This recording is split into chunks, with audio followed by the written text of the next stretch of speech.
a prayer for thousands of migrants who've died trying to reach the U.S.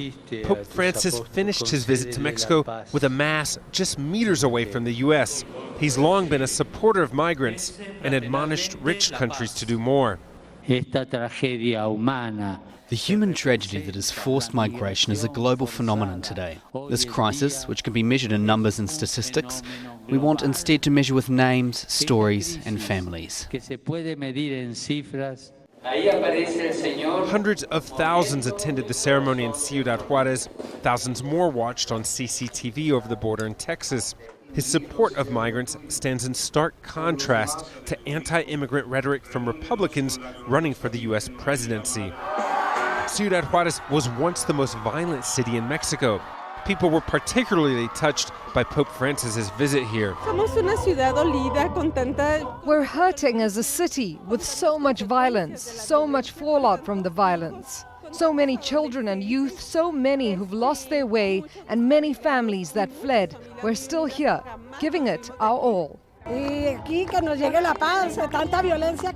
hoping for peace to arrive because of all the violence we've had.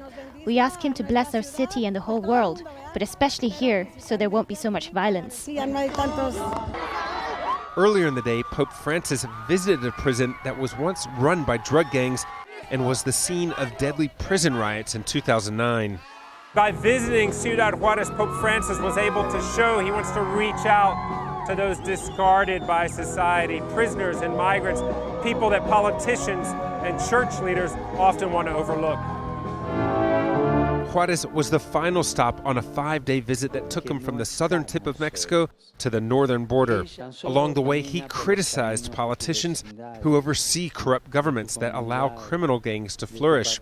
He also slammed bishops for hiding behind their comfortable posts and not standing more with their flock. He was criticized by some for not meeting with family members of the disappeared or victims of clergy sexual abuse.